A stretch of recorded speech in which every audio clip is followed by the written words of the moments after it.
Herzlich willkommen zu einem weiteren Teil der Anwendervideos zu Bitfarm Archiv.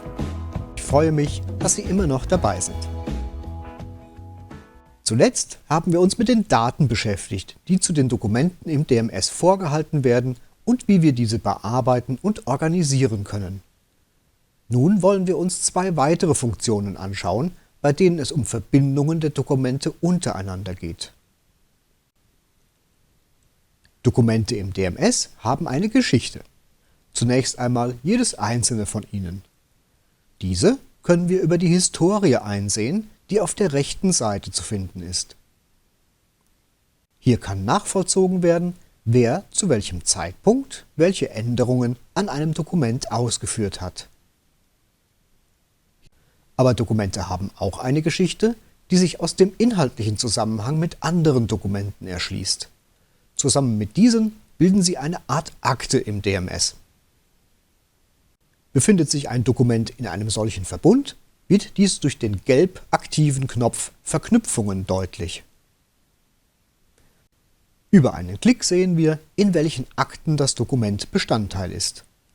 Die Aktenbezeichner können einfache Nummern aus kaufmännischen Vorgängen, wie zum Beispiel Bestell- oder Kundennummern sein, aber auch Chargennummern, Bauteilnummern, Vertragsnummern, Projektbezeichner oder Aktenzeichen bei öffentlichen Institutionen. Wir sehen auch, ein Dokument kann gleichzeitig in verschiedenen Verknüpfungen enthalten sein. Wählen wir hier einmal die Bestellnummer aus, die in meinem Beispielunternehmen immer mit 99 beginnt und achtstellig ist.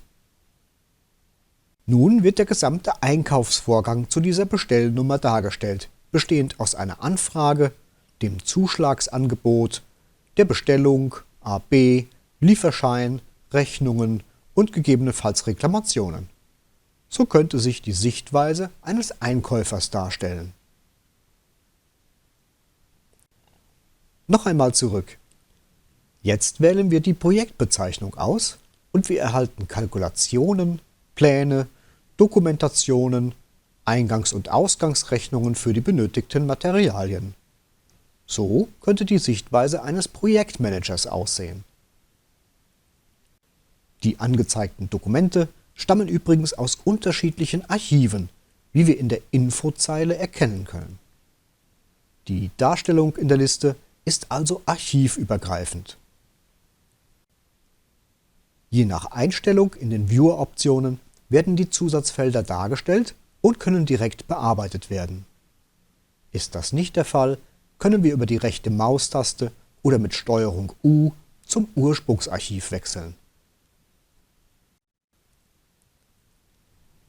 Achtung, Profi-Tipp! Wenn wir mehrere Dokumente oder auch die ganze Verknüpfung markieren und dann zum Ursprungsarchiv wechseln, landen wir in dem Archiv, wo sich das zuerst markierte bzw. fett markierte Dokument befindet.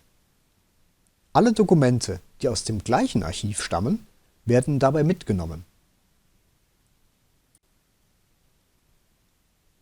Wie können wir nun Verknüpfungen erzeugen und Dokumente dort hinzufügen? Nun, in den allermeisten Fällen geschieht dies automatisch über die Zusatzfelder. Manche Felder wurden vom Administrator als Verknüpfungsfelder angelegt. Sobald dort ein Wert gespeichert wird, ist die Verknüpfung ebenfalls vollzogen. Wir finden aber auch auf der rechten Maustaste im Kontextmenü weitere Möglichkeiten, wie zum Beispiel das manuelle Anlegen einer neuen Verknüpfung über einen freien Bezeichner. Wollen wir uns keine Gedanken über einen Bezeichner machen, vergibt das DMS mit Autoreferenz anlegen einen eigenen, eindeutigen Namen für die Verknüpfung. Im Menüpunkt Aktuelles Dokument verknüpfen haben wir eine einfache Möglichkeit, ein Dokument mit der oder in der Erweiterung den von uns zuletzt verwendeten Verknüpfungen hinzuzufügen. Frage: Können wir Verknüpfungen auch wieder auflösen? Antwort: Ja. Auf dem Reiter Verknüpfungen finden wir nicht nur die Werkzeuge zum Erstellen einer Verknüpfung noch einmal vor, hier gibt es auch die Möglichkeit, das Dokument aus der Verknüpfung zu entfernen oder die ganze Verknüpfung aufzulösen. Bei Verknüpfungen, die über Zusatzfelder angelegt wurden, wird auf Änderungen oder Löschung des Feldinhalts entsprechend reagiert. Dokumente in ihren inhaltlichen Zusammenhängen darstellen, darum dreht es sich in diesem Video. Wir wollen uns nun noch eine zweite Möglichkeit anschauen, wie wir uns in dieser Hinsicht strukturieren können. Welche Möglichkeit davon in Ihrem Unternehmen oder Ihrer Institution genutzt wird, ist eine Frage der Planung des DMS, bei der wir gerne behilflich sind. Wir haben bisher gelernt, dass ein Dokument in einem einzigen Archiv beheimatet ist. Das gilt auch weiterhin. Allerdings kann das Dokument zusätzlich in weiteren Archiven abgelegt werden. Dies nennen wir dann einen Symbolik-Link. Ein oder mehrere Dokumente können mit gedrückter linker Maustaste von einem Archiv in ein anderes umsortiert werden. Es wird häufig benötigt, um zum Beispiel ein Archiv aufzuräumen, wo Dokumente vorerfasst wurden. Benutzen wir nun diese Verschiebefunktion mit gleichzeitig gedrückter Steuerungstaste, so erzeugen wir im Zielarchiv einen Symbolik-Link. Dabei bleibt das Ursprungsdokument an seinem Ort. Es wird sozusagen nur ein Verweis im Zielarchiv abgelegt. Im Zielarchiv ist dieser Verweis als Symbolik-Link durch das Symbol in der Werkzeugleiste erkennbar. Ansonsten kann mit dem Symbolik-Link wie mit den anderen Dokumenten des Zielarchivs gearbeitet werden. Damit ist es möglich, ohne eine Dokumenten- und damit Speicherplatzverdopplung ein und dasselbe Dokument in verschiedenen Kontexten darzustellen. Hier legen wir eine Rechnung aus dem Archiv Rechnungen Einkauf zusätzlich noch als Symbolik-Link in unser Projektarchiv. Ein Tipp: Wenn wir neben der Steuerungstaste noch die Shift-Taste gedrückt halten, springen wir direkt auf den so erzeugten Symbolik-Link und können die Felder bearbeiten. Möchten wir von einem Symbolik-Link zum Ursprungsdokument wechseln, dann findet sich im Kontextmenü die entsprechende Funktion. Wir können auch vom Ursprungsdokument ausgehend alle Symbolik-Links aufrufen, soweit wir auf die Archive berechtigt sind.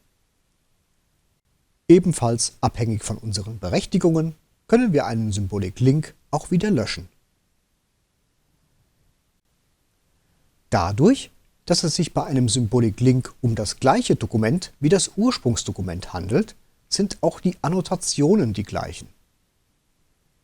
Benötigen wir hingegen eine komplett eigenständige Kopie eines Dokuments, dann benutzen wir im Menü Werkzeuge die Funktion Dokument duplizieren. Anschließend verschieben wir das Dokument in das gewünschte Zielarchiv. Beim Verschieben wie auch beim Erzeugen eines Symbolik-Links kann es übrigens sein, dass Pflichtfelder abgefragt werden, wenn diese definiert wurden. Diese sind entsprechend hervorgehoben. Aber das soll es an dieser Stelle erst einmal gewesen sein. Ich bedanke mich wie immer für Ihre Aufmerksamkeit und bis in Kürze.